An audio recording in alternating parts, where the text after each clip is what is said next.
And then I found out the next day my alcohol level was 0.437. Holy shit.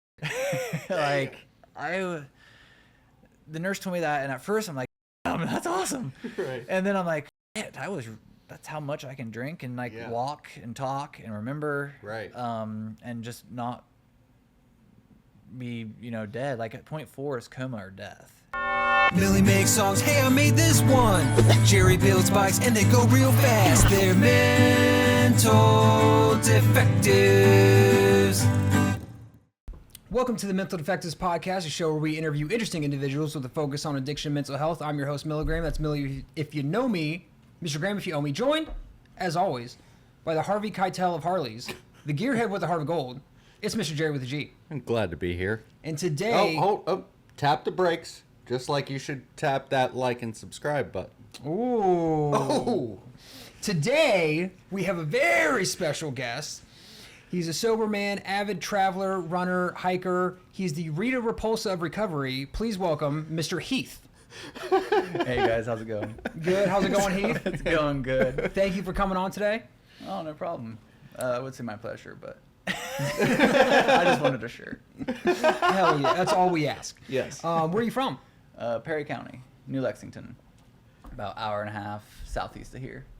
Okay. Small town. Yeah, not much going on down there. Tractor day, Friday night football.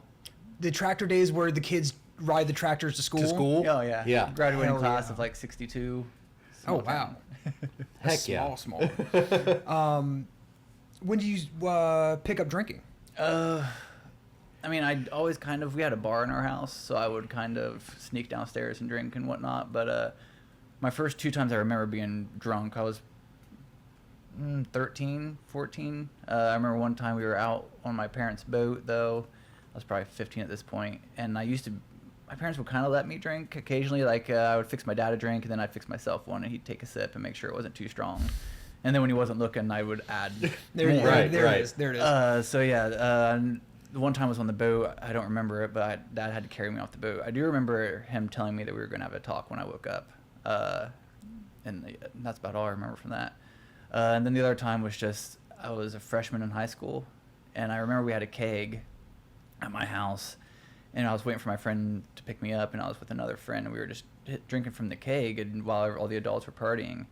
And I think thinking back, that was one of the first times that I kind of realized I had a problem, because I would vomit, go inside, brush my teeth, and come back out and just start drinking it again. Sure. And then I would vomit, and then go inside, brush my teeth, and come back outside, and then chug more beer, because I knew I just vomited out like six. Right. Yeah. So that was one of the first times that when I think back, I'm like, oh yeah, I probably did have a drinking problem, but just didn't know what it was at the time. Yeah. Yeah. I mean, kudos to you for brushing your teeth in between. Oh yeah. Oh, my ass is not doing that. But I didn't really grow up, like we had a bar and stuff, but I didn't grow up with a lot of alcoholism in the family. My dad is one of us, but I don't even remember him drinking until I was 15. Like they bought a house on Buckeye Lake. Until then, I don't really have a lot of memories. Like, he would drink beer on like Browns games, but that was about it. I don't really remember a lot of alcohol being consumed in the house, other than, even though we had a bar in the house, that was if there was a special event or a party or something going on at the house.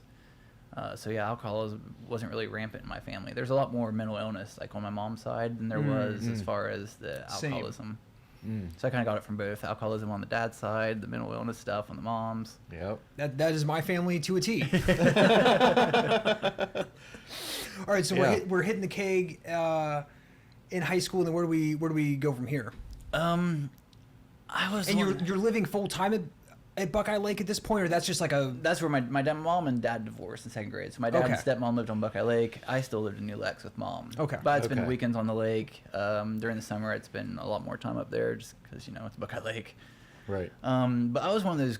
I'm trying to think. Like in high school, I was doing everything right. Like I took the placement test for college my sophomore year.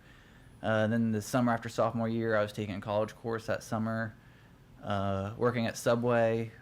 When I was 16, then when I was 17, I worked at the hospital on the weekends. So my junior and senior year, I'm going to high school in the morning, college in the afternoon, Monday through Wednesday working at Subway, Thursday through Sunday working at the hospital as a nursing assistant. Like I'm doing all this right stuff, but I'm partying every night. I can. Like I'm getting off work and just planning when I'm going to drink again. In the mornings before going to school, I would go Chicken Run Road, which is this back gravel road, to drink like 2 beers before I went to high school. And then I get to school and my friends would be like, "You need gum." I'm like, "Oh, okay. Do you have gum?" Right. But I was a kid that all the parents loved because I was such a good influence. Like, look at Heath, he's working 2 jobs, he's going to high school, he's going to college. But all my friends were like, he's not a good influence. He is the one that's making us do these crazy things that are getting us in trouble. He looks good on paper. Yeah. Yeah. And then as far as after high school, it was a lot more of, like, I graduated high school in 2006, and then I graduated college the year after that. And then here I am, 19, 20 years old, and really just going hog wild. I mean, my first nursing job. Well, hold up. You graduated college at 19? Yeah, so because I started when I was a sophomore in high school. And so, like, my senior year, I went to high school in the morning, and then I got out of school at, like, 9:19, and then I'd go to the college and take courses there. Oh, wow. I didn't know they would let people do that so young. Yeah, and then I was already a manipulator. I remember because my GPA in high school wasn't technically high enough to be doing that. Like, I could, but I would have to pay for it. But somehow I got the guidance counselor. She wasn't sure what form to sign. I'm like, "Oh, you sign right here." So she signed it. And then I took it to the college, and I was taking courses there, and everything was going fine. And then the high school found out, and they were like, "Oh, you aren't supposed to be doing this. You know, your GPA is not high enough. You're going to have to pay for this." And so I contacted the college, and they're like, "Your high school signed the paper. They're responsible for this because they already signed it." Oh, sweet. So finessing the system. I Yeah, love hell it. yes. So like it was all paid for. So by the time I graduated high school, all my generals were done. Oh, damn. And like Hell as a yeah. nurse, you don't need your bachelor's. So I didn't have my bachelor's. It was my nursing degree. And so, but that's also when I first started kind of experimenting with drugs. Was in nursing school. It started out as 5 milligram Percocets, you know, here and there, just something fun on the weekends, and then it progressed to more and more to where like I noticed, because I mean I had a big group of friends and they were school teachers, engineers, accountants, and we partied hard on weekends. Not all of them did drugs, but we all drank a lot. But then it was just weird because Monday would come, and they all just go to work, and I like couldn't function without it. And I would always blame it on the fact that I was a nurse and I worked 12, so I only worked 3 days a week. So like, of course I'm going to party. That's my work schedule, and I'm 21 years old. But it still was no excuse for the way I was living. I mean, I got my first DUI when I was 19, the next DUI at 21, the next DUI at 24, but I still didn't have a problem with alcohol. Because, I mean, everybody gets DUIs. That was my thinking a lot of the time. Oh, yeah, especially before they're 21 and 3 for before sure. the age of 25. I'm fast forwarding, but I remember my first time in treatment, I was arguing with the counselor because I was in treatment for heroin and pills. And I'm telling the counselor, I was like, I don't have a problem with alcohol. My problem's drugs and heroin. That's why I'm here, not for the alcohol. And I'm going back and forth with the counselor. He goes, "You have 3 DUIs. And I said, "They were all circumstantial." I love how every alcoholic turns into an attorney when defending their own DUI. It's like, Well, well, technically. the glass was bigger than usual, and that's why I got 7 DUIs this year. That U-turn necessarily wasn't illegal. Yeah. My headlights were out, Right. and that's why I got pulled over. I just happened to be blacked out drunk. Well, and it's common knowledge I'm not a good driver, so I always blamed it on that. I mean, I remember my family was so annoyed because in high school I went through 7 tires in a year because I just kept curbing them. So there was 5 on the passenger front, 1 on the passenger back, and then 1 on the driver's side, which I still don't know how I curbed the driver's side, but I managed to do it. You ever take a rear view mirror off? Oh, yeah. Oh, nice. That wreck was the wreck where I went into the pond. I wasn't drunk for that one. I've totaled 8 or 9 cars. Damn. Oh, hell yeah. How do you end up driving a car into a pond sober? It wasn't my fault. It was icy. Oh, okay. The ice's fault. Yes. That's fair.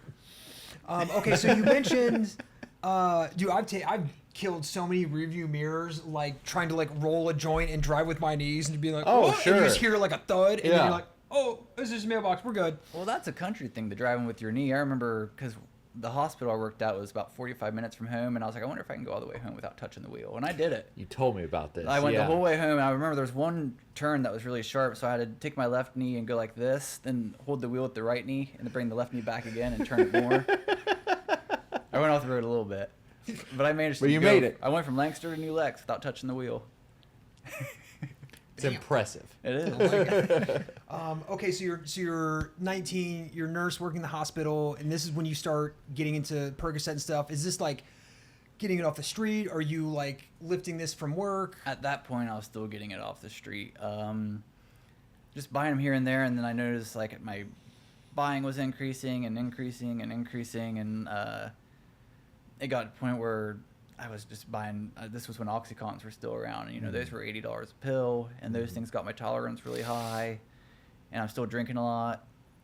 And then there's this big part of my story is it was alcohol, and then drugs, and then alcohol, and then drugs, and then finally it was alcohol and drugs together, because it was alcohol in like high school, and then it became more of a drug thing for me. And then there was an incident at work where drugs came up missing. And I remember so mad because I didn't steal the drugs, because I told the DON, the director of nursing, the pills that were missing was 5 milligram Percocets, and they were out of this tackle box thing. You were like, lady, I'm snorting 280s at a time. I'm not dicking around stealing It's a a 5 fucking milligram. Advil. I finally told them that. I'm like, because I failed the drug test. I finally told them, like, yes, I have a drug problem, but I did not steal these drugs. If I'm breaking into that cabinet, I'm stealing something good. Yes, I'll admit, I have a drug problem, but I didn't steal those motherfuckers. I can't believe they still thought it was you. It makes so much sense. Like, I would have had that same argument if I was in your shoes. I for would have done sure. the same thing. Like, I'm not. Yeah, that's for so sure. funny. And so I ended up going to the Suboxone clinic, getting into counseling and doing meetings, and they actually gave me my job back because they said, you know, I was a really good nurse, and there was no proof that I stole the medications. And so since I was in this program and I admitted to the, you know, everything else, that they would give me my job back. So I went on that. And maintain the nursing license? Yeah. Well, Nice. nothing was reported to the board because I didn't steal anything, and I just kind of told the boss that I had stolen, that I was doing drugs. Did they find out who did steal it? But I mean, it could have been anything. I think what they finally thinking was maybe it was a miscount from the pharmacy or whatever. Sure. So it's now that I was on Suboxone and I didn't want to do drugs anymore. I mean, I wanted to, but I will say one thing is I never abused the Suboxone. I took them one strip at a day, like they told me to, but then I started drinking really heavy again. And at this point I already had 2 DUIs. And so I'm drinking a lot, I mean, every night I'm going out till 5, 6 a.m. because I'm coming home and drinking. I'm having people back at my place. And then fast forwarding to, I got my 3rd DUI. And finally on the 3rd DUI, they put an alcohol monitor on me. And I remember the attorney telling me, they're like, listen, we don't want you to quit taking Suboxone, but it's going to look a lot better for your case if we can go to the judge and say that you know, you're a good, upstanding individual, you have a drinking problem, but, you know, if I go to the judge and say you're taking Suboxone, she's going to have her own conceptions of who you are. He's like, if you can not do drugs and quit taking Suboxone, then quit taking it, and then, you know, we'll just go that way. I'm like, oh yeah, I'll be fine. So they put the alcohol monitor on me. I quit taking the Suboxone, and I'm doing drugs again within a week. Oh, yeah. Oh, sure. Because I didn't have the alcohol crutch. And I'm wearing the alcohol monitor. It was $400 a month, and I don't have that crutch, so then I just start doing drugs again. Yeah. So like I said, it was alcohol, drugs. At this point, it was drugs again. The Mental Defectives podcast is brought to you by Milligram's new EP, More is Always Better. 6 electrifying tracks available on all streaming platforms. How long were you on the subs? 9 months, about. Yeah. It was a good amount of time, and I will say the Suboxone, I mean, for me, it wasn't something I wanted to be on long term, but it did help me as far as getting my head straight a little bit. I was in this really toxic relationship, and that whole relationship was based on drugs. And for 6 years, I mean, it was just a really bad, awful relationship. And that was the only good thing I can think of with the Suboxone was now that I was off the drugs and taking my 1 strip a day, that crutch of that relationship was gone, and I was finally able to separate myself after 6 years. I was like, why are we dating? I told the guy, I was like, I'm insane with you. I don't want to do this anymore. Right. So that was the one good thing that did come out of the Suboxone was it gave me enough time to get out of that. Yeah. But it still didn't help me from continuing down this path because I didn't have any program. I didn't have any sort of higher power. It was just still just me to my own devices doing what I wanted to do. So, so you're on the alcohol monitor, using drugs again. Are you on like parole at this point, or you're waiting to go to court for this third DUI? So I'm still on probation and I'm checking in with the officer and stuff, but I'm doing drugs all the time. And I think, is this the time that, yeah. So I failed a drug test after that. I remember I had been on probation since I was 19 because I got that DUI, I got 2 years probation. A month later, I got another DUI, I got 2 years probation. But this whole time, I'd never once been drug tested. After 6-7 years of probation, every time I went to see my probation officer, I put on my scrubs, put my stethoscope on, put my name badge on. I'd walk in there, even if I hadn't worked for 3 days. I'd put my scrubs on to go see the probation officer. Well, I mean, smart. Sure. That's smart. Right. I never thought to do that. I was never a nurse. But yeah. Well, and then one time I check in on a Monday, and she drug tests me. And I failed for oxys, opiates, benzos, THC, and amphetamines. Oh, God. So everything. All of it. And I was like, am I going to jail? And they're like, probably. And I went to jail for 30 days. And then I got out of jail. And How was that, detoxing in jail off of everything? not great. But I will say it's almost like when you can't smoke in jail, it's almost better to detox in jail because if it's out of sight, it's out of mind. Yeah, it's not. Yeah, an option. it's not an option. For me so to you go can't. a week without smoking at home, that was awful. Like, because I know I can just go get cigarettes. In jail, it's like I can't smoke. What are you going to do? Right. So it sucked, but it wasn't that bad. But I do know when I got out of jail, I was like, all right, I'm never doing drugs again. And I was like 3 days later, I'm doing drugs again. So I just quit going to probation at this point. And I was like, no. Put yourself on non-reporting. Oh, yeah. Just That's not. Yeah, right. That's what I did. I'm like, I mean, they don't like it when I fail the drug test. So I'm just not going to take the drug test. And so I just quit going. Love the logic. Yeah. I mean, everything makes sense when you're out there using. Oh, yeah. My mind for is, sure. I'm a genius. And that was also, though, when because they finally took the alcohol monitor off me. And that was when the alcohol and the drugs really just went hand in hand. And I kind of went full force. I was single again. Like, I wasn't with that guy I was with for 6 years. And I really started to just do whatever I wanted to. I was living with my sister. My sister and I had this agreement that I'd move in with her. She had a house all to herself. It was a 3-bedroom house. And she's like, move in with me, and pay me rent. And I never paid her rent. And I'm the baby of the family. So I can get away with whatever. And I completely just took advantage of her, that entire situation. And so I had no bills. Like, I didn't pay my student loans. I wasn't paying rent. I didn't have a license, so I didn't have a car. I didn't have car insurance. So all of my money was being spent on drugs. And that's when I kind of just was like, I might as well just blow all of it. I mean, no bills, and I'm a nurse, and I'm still living paycheck to paycheck. And that was really just where I met somebody else. And this whole time I had still never done heroin. And I had started stealing drugs from work a little bit at this point. But it wasn't, I mean, I don't want to say it wasn't as bad as it was because it was still bad, but I was still being responsible about it. I mean, nobody does that responsibly. So this is like some responsible theft. Right, right. Like, I was just careful, I guess. As careful as you can be when you're doing horrible, dumb things. But then I met somebody, and like I said, I'd always said I wouldn't do heroin. Heroin's dirty. I don't want that. I'm a nurse. Mm-hmm. Why would I do that when I can just do pills? But I met somebody, and I liked him. And so I tried heroin for the first time. And, I mean, to say it was love at first sight, like, I hadn't been high in years. For years, I just wasn't Right. high. Like, I was just doing it, and I was feeling normal. And Yeah. I did it once, and right off the rip, I'm like, this is what it was like when I was 20. Like, this is where it's at. Yeah. And I fell in love right away. And I couldn't get enough of it. And then I would just, might as well. I mean, I was already stealing drugs from work, so I figured I'd just keep taking those, and those would get me through, like, while I was working, because I didn't want to have, track marks or anything, because Right. I was shooting it. And, I mean, there was times where I would just put an IV in my arm and not even have to shoot up anymore. I would just keep the IV in for days at a time. Oh, it's like like a port. Mm-hmm. Oh wow. Okay. Yeah, that way I wouldn't have to, like, use needles and all that. And, like, it went from 0 to 100 quick. Is that a higher risk of infection having like a port in all the time, or less. oh, Well, I mean, probably higher risk if you're just somebody on the street doing it, but I was, getting my equipment from work. yeah. I remember one time I had guys come over, and I didn't know anything about heroin. I'd never done it before in my life. And I had guys over, and they're like, "Where's your sink at?" And I'm like, "Why?" And they're like, "Water for the drugs." I'm like, "You guys use sink water?" And I went in my room, I had vials of sterile saline. Well,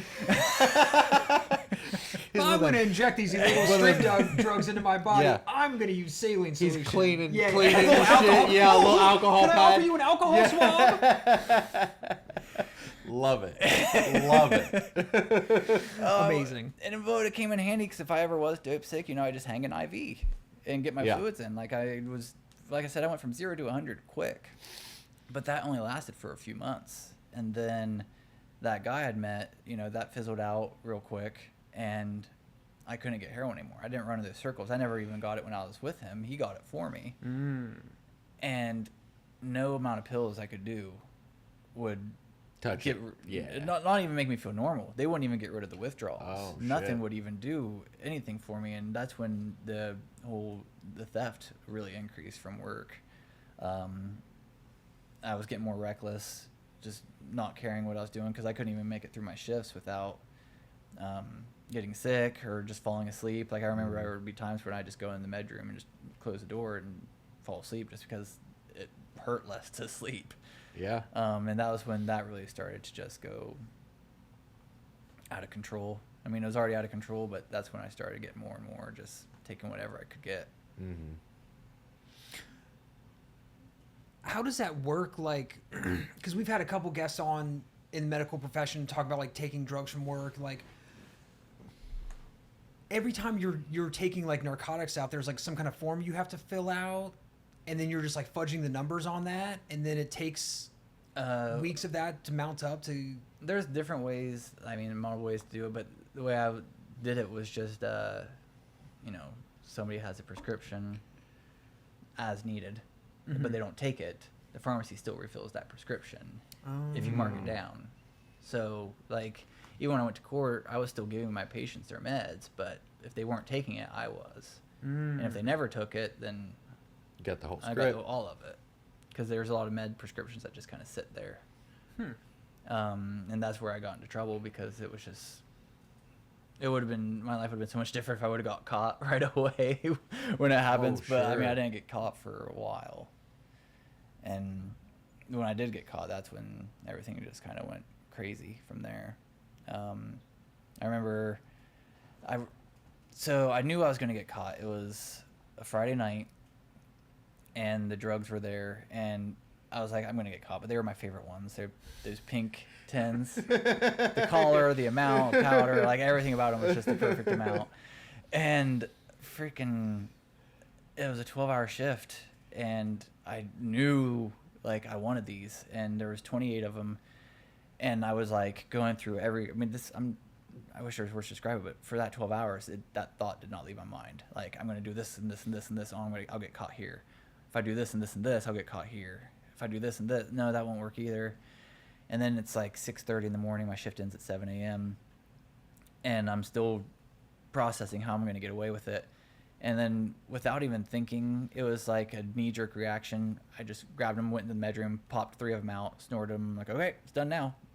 Got to get out of it. And my only thing was I was like, it's a Saturday. So if the nurse that worked Friday won't be back till Monday. So when she comes in Monday, hopefully she just doesn't even think about these or anything. Or maybe she thinks the pharmacy wasted them over the weekend. And so it's 7 a.m. I'm feeling good now because I just done 3 of them. And in walks the same nurse that worked the day before. Oh, Oops. Like she had switched weekends or for whatever reason she was back. And I knew. I was like, I'm caught. I just waited. And sure enough, Monday, my phone's blowing up. I'm not answering it. I finally just turned it off, and I go to my stepmom's room. I was with my dad and stepmom at the time. And I go in, I was like, I did something. And at this point, between the DUIs and the family interventions, because they'd had a lot of, like, they knew I was doing drugs. They'd had a lot of interventions for me before. No, I'm just thinking about these interventions. And so I take it none of them were successful. None were successful. I mean, moving me up out of the place, trying to get me out of it, and then I'd get some money saved up because I wasn't paying my rent anymore. So like they'd move me in with Dad, but then I'd have, after 3 paychecks, which is 6 weeks, I'd have enough money to just get my own apartment again, and I'd be gone again. Yeah. And then them just seeing things. Like I remember once, my grandma was not dumb, but she had to drive me to a drug test. There was another incident at work where there was a thought of me stealing drugs, because I was. And so they called me, told me to go take a drug test. At this point, I still had fight in me. Yeah. So I called Grandma because I didn't have a license. I'm like, Grandma, work needs me to take a routine drug test. And so she's going to take me. I'm like, hey, we need to stop by water beds and stuff, or I'm trying this new fitness trend. I'm going to, clean my system out, but I need my special juice. A fitness trend sold at water beds and stuff. Right. Yeah. So here I am, 24, 25, maybe even 26, having my grandma drive me to water beds and stuff to get stuff to clean my pee. I drank the whole bottle, fill it up with water like directions say, drink all that. I go to the drug test place, sitting there waiting for them to call my name, and I have to pee so bad my teeth hurt. Yeah. And I finally undo my pants, and I'm just sitting there like, I'm gonna go, and they finally call my name, and I go back there, and it's like this brain sees the toilet, and I just start to pee with my pants still on. The nurse is standing there. I'm peeing. So I grab the drug test thing. I go in the bathroom, shut the door, get some pee in the cup, and I hand her the cup, and then I turn the sink on. I mean, it's obvious. So I turn the sink on, and I splash some water around, and I come out. I'm like, your sink came out really fast. Water is everywhere. Like it splashed on my pants. But you can tell. Billy Madison level of like, pee your pants, all the cool kids are doing it. Amazing. And the reason that's was relevant here is because I could have done that again. I could have got the drug test and fudged it. Yeah. But I was done. Like, I thought I was done. Like I was like, I can't do this anymore. I'm not taking a drug test. I'm not answering the phone. I'm not covering up this lie anymore. I was tired. And I tell my stepmom, I'm like, will you tell Dad? Yeah. And so she did. And I waited for a couple weeks because there had been incidences before in the past where nurses were caught. Not caught, but suspected. And they were just fired because there's a lot of paperwork. The state comes in, there's investigations. They go through every nurse's files or whatnot. So I kind of waited to see what was going to happen, whether or not work would press charges or if maybe this would just be another thing where they just fired me. And it was like 2 weeks later when then Mike DeWine's office, the attorney general at the time, they came and arrested me. And I was like, okay, yeah, they pressed charges. And that's when I went to treatment for the first time in Dayton. And I did all the things they said to do. I wasn't willing to give up alcohol because I didn't have a problem with alcohol. My problem was pills and heroin. And like I said, I'd argued with the counselors back and forth, but at that point they were just kind of like, whatever, dude. Heath, he's smarter than all of us. Yeah. So he thinks. And they just kind of let it be. And I completed that treatment program. I remember calling my attorney, like, I want to leave. And he's like, you're facing an F2, an F3, and 12 F4s. You're staying. 12 F4s? Yeah. Damn. So I stayed in that treatment thing. I left. I went to a sober house here in Columbus, working at Max and Irma's, making salads. Bro, R.I.P. Max and Irma's. Damn. That's where Jen learned how to cook. Oh, hell yeah. No, it's really not. She's going to be really bad I said that. No, their queso chicken, freaking tortilla, whatever that soup is called. Oh, yeah. I wasn't drinking, so I just did shots of that all the time. I love that soup. But so I'm working there. I'm going to meetings, but I'm still just mad at the world. None of this is my fault. All these things that happened to me is that I'm a victim of circumstance. Why is it me? They took my license. They took my respect. They took my job. As soon as that court case was done, I left the sober house. I moved to Lancaster, and I knew I'd never want to do drugs again, but I could drink responsibly. And so I started drinking a little bit here and there, and then, that's just not how addiction works. Right. I can get addicted to anything. Even to this day, I still get addicted to stuff, whether it be running, cheesecake, Diet Coke, all those.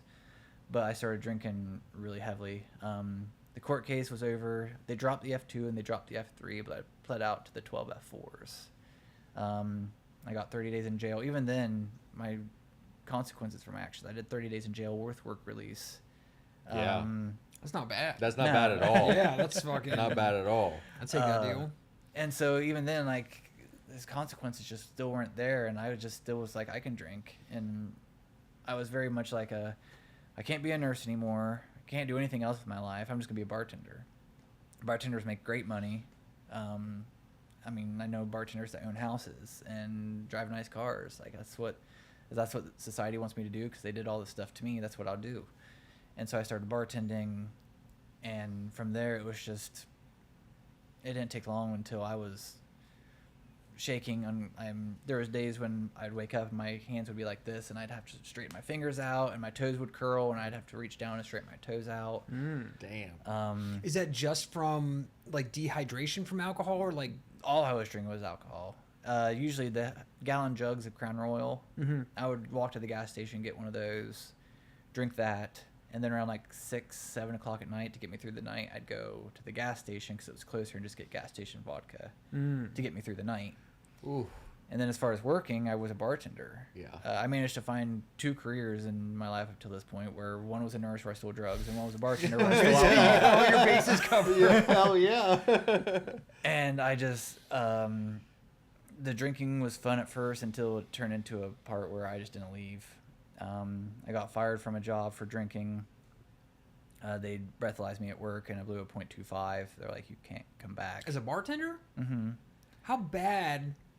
Well, How much booze are you stealing or like puking on the bar on shift for them to bring a breathalyzer in? A lot. And I mean, you could just tell, like, even when I was drinking, I still had the shakes. Like, I couldn't carry martini glasses anymore.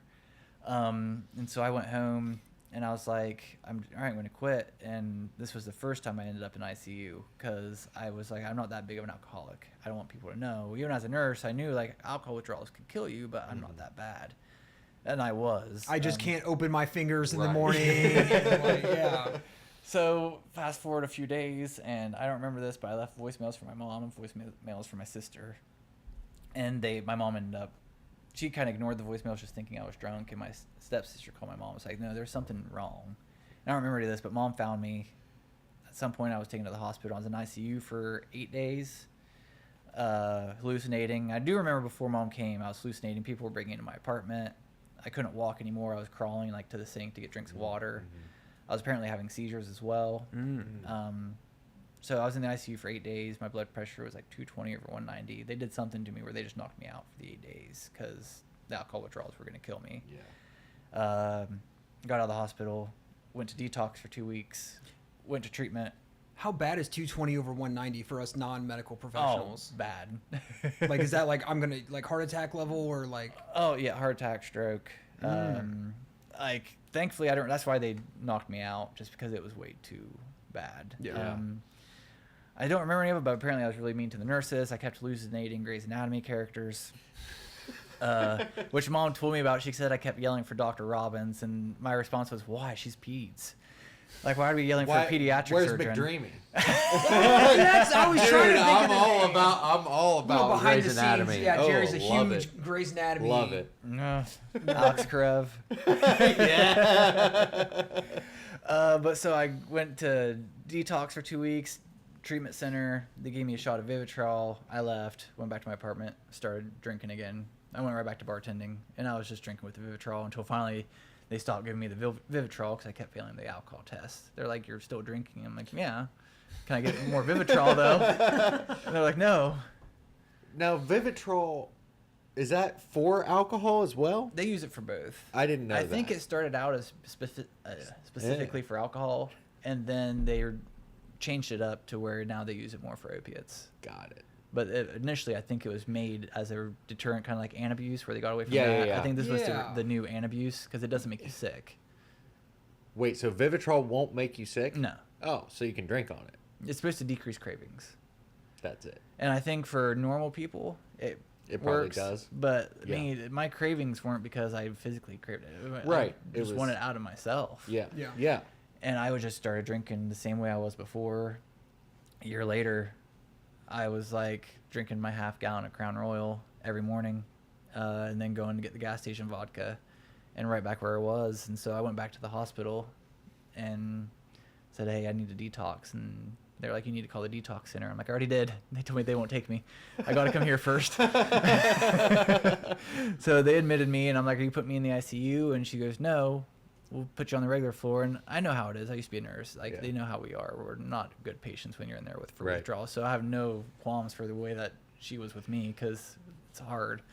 And she goes, no, we'll be the judge of that. And next thing I knew, I'm in the detox in another town. They ended up putting me in the ICU for another 8 days, the same thing that happened before. Sure. It wasn't anything changed. I wasn't drinking less than before. I was still drinking just as much as I was. That's a lot of alcohol. No, yeah. Yeah. And the brutal combination of Crown and then gas then station vodka, vodka? like mixing like dark and I light didn't wanna go to liquor liquor every day. Like, I didn't want to go to the liquor store twice a day, because then they'd have thoughts about then me. they would know. If you go once a day and buy a gallon of Crown, you're not a good. big deal, If you but stop in twice, and that's you got an a issue. problem. That checks out.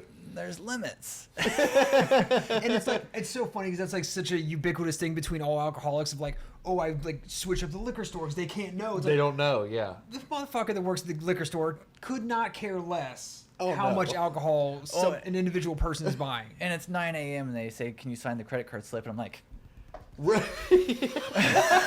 sure. Yeah. Again, something they're probably not.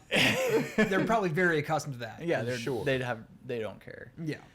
So at this point, my family was like, all right, you're going to treatment this time. And I did. And so, but I didn't go back to my apartment. Mom was like, you're coming, you're staying with me. We're going to figure this out. You're going to take your time. And so we started looking around. We were looking at apartments for me here in Columbus because we wanted to try that, geographical cure. I was going to meetings. I was trying to do what I could do, but I started drinking again. This time it was vodka because I was living with Mom, so I didn't want her to smell it. So, so I'm going to the liquor store every day, buying vodka, storing it under my mattress or under the seat of my Jeep. I did get my license back. I was sober enough to do that. And that was where it really, that was towards the end of my drinking. That was when the depression and just the powerlessness of just this whole thing of I cannot fucking stop drinking.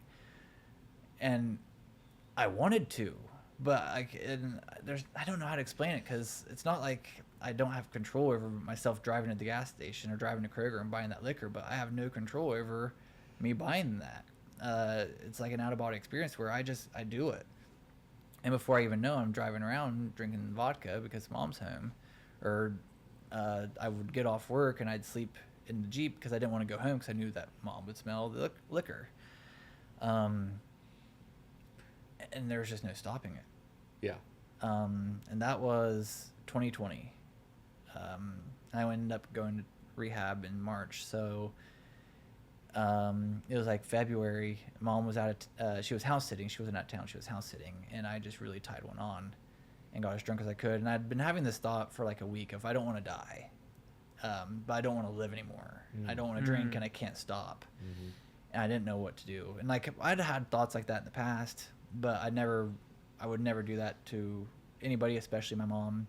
My mom's sister killed herself on Christmas Day. Her aunt committed suicide in the 90s. Like I said, there's a lot of mental illness on my mom's side, a lot of major depression on my mom's side. So I've had these thoughts throughout my life of, what it would be like or how much easier it would be. And I must have just had the right amount to drink. And I was like, maybe it would be better. And I took all my antidepressant. I took all my muscle relaxer. I took the ibuprofen. And then I looked in the mirror. I'm like, I don't want to fucking die. And so I vomited. But I knew there was something wrong. And so I called a few people. Nobody answered. And I called Mom. And I told her, I'm like, Mom, don't freak out. I vomited the pills. But I don't want to live anymore. And then it was 10 minutes later and they're banging on the door and it's the squad and they're in there and they're trying to get me to come with them. I'm like, no, I vomited the pills. I'm not going with you. And I was highly, highly intoxicated. But they're like, just come with us. I'm like, no, I'm not going with you. I'm just going to go to bed. I'll be fine in the morning. I'm not suicidal. I just am really drunk. They're like, why don't you just come outside and have a cigarette? So I went outside and then I saw the cops. I'm like, oh, okay, let's go. How many people have been handcuffed on the promise of a cigarette? Like Right. millions, tens of millions. And I remember as I'm walking past the cops and I looked at the ambulance driver like, I'm really in trouble, aren't I? And so I go to the hospital. It's 3 o'clock in the morning. And I mean, this is what's crazy is I'm talking to the STNA because they had me on suicide precautions, and I'm showing her America's Got Talent videos. And the nurse comes in. She's like, you need to quiet down. I'm like, okay. Because whatever. I wasn't tired. I wanted to drink more. And then I found out the next day my alcohol level was 0.437. Holy shit. Like, the nurse told me that, and at first I'm like, damn, that's awesome. Right. And then I'm like, shit, that's how much I can drink and like walk and talk and remember. Right. And just not be, dead. Like at 0.4 is coma or death. And I was over that.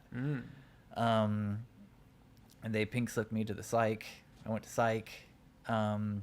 So I need to get out of there. And then that's when my family was like, my mom's like, you're not living with me anymore either. You're going to treatment. And so we started calling places, and I found this place in Columbus, House of Hope. And I ended up going there and spent 6 months there. And best decision I ever could have done. It was a weird time. I got there on March 10th of 2020. And then 3 days later, Tom Hanks got COVID and the world shut down. So People forget that that was the thing, like when people were like COVID, like fucking Tom Hanks has it. Like, oh shit, now it's for real. Right. And I did not talk in treatment. And I still don't like talking now. I found out my whole life I was like my mom, very talkative, very social, very outgoing. And then I've realized as I got sober, I'm so much like my dad. I just never knew it because I was always drunk or high. I was there for 6 months. Hey, Mental Defectives. Would you like to advertise on our podcast? If so, email us at mentaldefectivespodcast@gmail.com. So we can help you make a lot of money. A whole lot of money. What was different about this trip through? Like when you got there, was this like, I'm gonna fucking do this shit this time, or was this just another like, here I am again? Like, It was very much of a.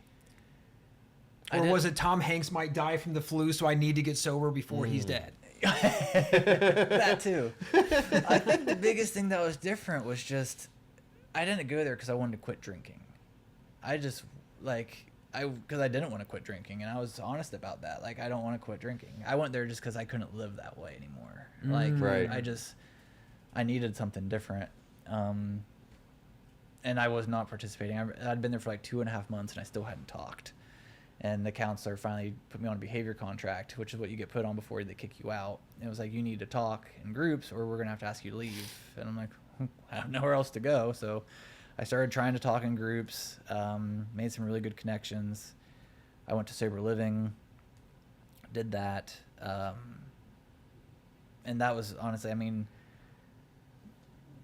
the treatment center and the steps and programs, like all that stuff helped me out. But the sober housing was the biggest thing I could have done. And I lived in there for a long time because I didn't know, like I always prided myself through all this addiction and alcoholism and all this shit in my life that I always still had my own apartment, or I still managed to go to work and adult. Mm-hmm. But adulting sober is so much harder than adulting when you're high. So it really gave me a chance to get out and go to work and deal with bosses and deal with stress and deal with, I have the best family ever, but deal with interacting with family and going out with friends, and then being able to come home and live with other guys that are in the same position I am. And whether I like them or not, like I wasn't friends with everybody I lived with, but to be able to come home to them and like today was a really fucked up day. Or I remember one day I was at Giant Eagle and I'm walking through and I saw the liquor store and I'm like, the liquor stores back home sell like Jim, Jack, and Jose. I wonder what the Columbus liquor stores sell. They probably sell cool stuff. I'm not gonna buy it. I just want to look. And as I'm walking, I'm like, what the fuck? Why do I need to know what the Columbus liquor stores sell? And I talked to my buddies about it and I'm like, listen how crazy I am. And those thoughts still happen. Like, not so much now, but I remember I had like a 1.5 years sober and I got a soda stream for Christmas and I'm making carbonated water And I'm like, I wonder what carbonated Crown would be like. I'm like, What the fuck? but yeah, the sober living, it was fantastic. It really gave me a chance to just learn what it was like to be sober and mature, contributing member of society, being there for my family. And then there's a lot more to it, just as far as trying to navigate this world without being high all the time. I will say, like, it took me a while, even with this program stuff, to find like a happiness. I was still just cross addicting. I left the house and I gained a shit ton of weight. And it was COVID, so I was working from home, wasn't going to meetings. Like, I was going to meetings, but it was all on Zoom. Yeah. So my life was wake up in my pajamas, get in front of the computer, work, get on bed in my pajamas, watch Netflix, eat 40 pizza rolls. I had little Debbie's in my nightstand and Pop-Tarts in my underwear drawer. And I finally got to a part where I was just like, I was about 2 years sober. And I'm like, I did not go through hell, go through treatment, go through all this shit to just sit at home and be unhappy still. Yeah. And I was going to call the doctor and just be like, I need an antidepressant. And nothing against antidepressants. I think they're one of the best things out there. But I was like, I learned in this program, like, if I need it, that's fine. But I need to do something. Like, this is a program of action, all this stuff, you know, I need to do something for myself. And so I started exercising and eating right. And it took me a while. You know, I started out walking 3.5 miles per hour for, you know, half hour. And it just, I mean, now I run 7 miles in an hour. I go to the gym every morning at 5. I run after work, try to be active. And it's like, I feel like my recovery really started 2 years after I got sober, when I made that decision of like, sobriety is more than just quitting drugs and going to meetings. Because, I mean, I can get addicted to anything. For a while there, I was addicted to running. Like, I was way too skinny last summer, and I was running like 42 miles a week. And there was days where my knee was hurting, but I was like, I need to run. And after about the first 5 minutes of running, my knee wouldn't hurt anymore. Now, when I got off the treadmill, it was killing me. Yeah. And I'm like, I'm doing the same thing I do with alcohol, drugs, Little Debbie's. I love Little Debbie's. Those peanut butter cream pies, those peanut butter cookies with peanut butter. Yeah. One of them is 3 servings. That's some bullshit. That's where they fuck you up on those things. They like do. Anything that's unhealthy for you, like a Little Debbie or like ice cream thing, like you look at it, you're like, that's not that bad. The serving size is what does it. Yeah. Because like my serving size is like 4 times what it says on the thing. Oh, so it's 80 calories. You're like, oh, cool, that's not bad. It's like, oh no, I just ate 340 calories in 12 seconds. Like, one cookie is 475 calories. God damn. I eat 4. And then I'd eat 1 before bed. Sure. And then I'd leave 1 on my nightstand, so when I woke up like 2 a.m., I could just grab it, eat it, and go back to bed. Addicted to everything. Oh my God. And now you eat tuna packets for lunch. Tuna packets all the time. Tuna packets. This man is a tuna bandit. My sister will do that. We went to the fair the whole point of the Ohio State Fair is just to like eat like shit food. Yes. And she was on some crazy diet, and we're sitting down, and also the people watching at the fair is great. And like, we're sitting down, and she's like, she calls it her feeding time, and then she pulled out of her purse like a room temperature thing of tuna and a room temperature like baggie of like spinach. And he's just like using a piece of spinach to like scoop up the tuna and eat it. And then people are walking by us looking like, what is this crazy white lady doing? Like, what is this shit? I was at Soberfest, not this past Sunday, but the Sunday before. We had a booth set up for work. And the guy I was with, he goes and he gets a fresh chicken sandwich. He comes back and goes, if you want to go get food, go get some. And I reached in my bag. I pulled out a tuna packet. I got a tuna fork in my car for when I'm on the go. I got a tuna fork in my cup holder on my desk. I got tuna forks everywhere. Tuna forks. What distinguishes a tuna fork from a regular fork? It doesn't leave my car. It's for tuna on the go. Sounds so gross. I wash it. Okay. I mean, good. Do you wash it? Yeah, this is a program. This is a podcast of honesty. Yeah. I do. No, we're not regularly.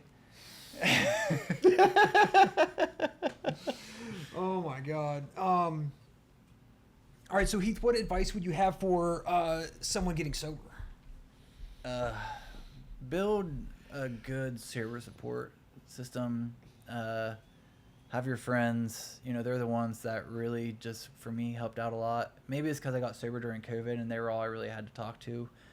But to have people to bounce those ideas off and people to call me on my bullshit, people would be like, because, I believe it. I'm the number one buyer of my own shit. And I think I'm doing the right thing until I run it by somebody.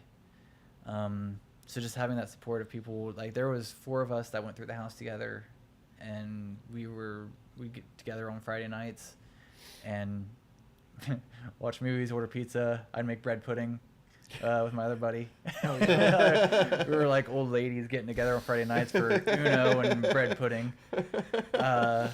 And like just, really just following the suggestion of people because I don't know everything. No, we don't make bread pudding anymore. Me and my buddy went to a concert a couple weeks ago. Damn it.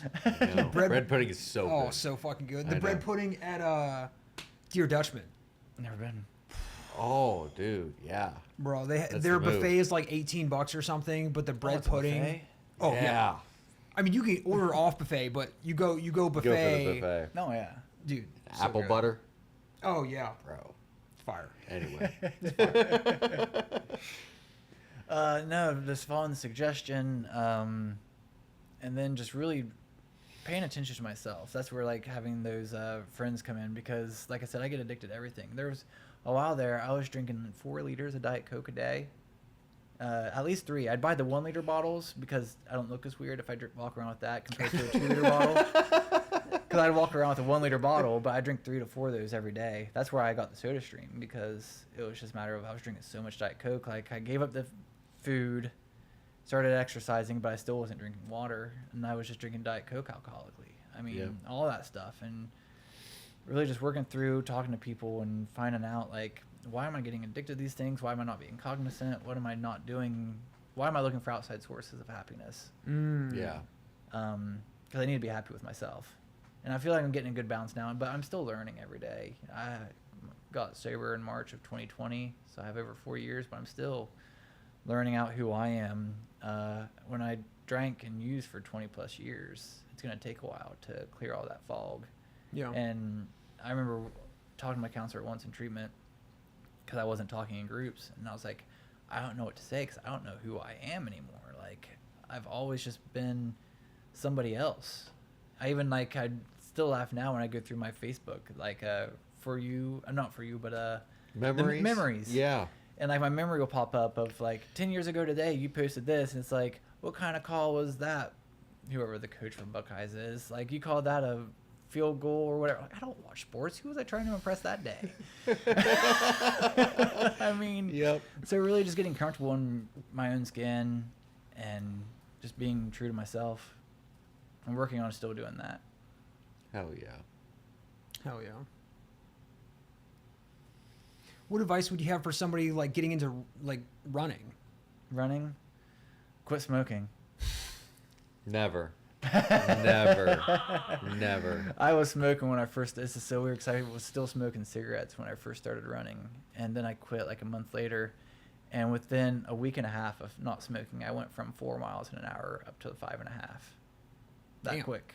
Nice. But no, just starting slow and then listening to your body. If your knee hurts, take an off day. I've been taking a lot of off days this summer. I've been getting complacent. But I knew like I ran too much last year. I'm trying not to run quite as much. I'm getting old. Mm-hmm. I remember like walking into the gym and like putting a cigarette out, and like the guy that works here be like, "Bro, are you just smoking a cigarette?" Oh yeah. And I'm like, "Yeah." Yes. Pre-workout and a cigarette. Oof. in, Hits. in 2015, when I had that like 6 months where I wasn't in treatment but sober, I was in my 20s. I'd run 6 miles, leave the gym, and light up a cigarette. I try to do that now. Nope, doesn't work like that anymore. I can't do that. Now I do vape now, but yeah, it's water vapor. It's just flavor. That's fine. I still It's say fine. cigarettes It's are fine. better than No. vapes. Not at all. This is the Mental Defectives does not endorse tobacco use of any kind. Heath, thank you so much Speak for for coming yourself. on. No problem. Glad- We appreciate it. Last thing before we get out of here, You were quoted as saying the Power Rangers is the most trash intellectual property of all time, and that they're trash. Not at all. What did you mean by that?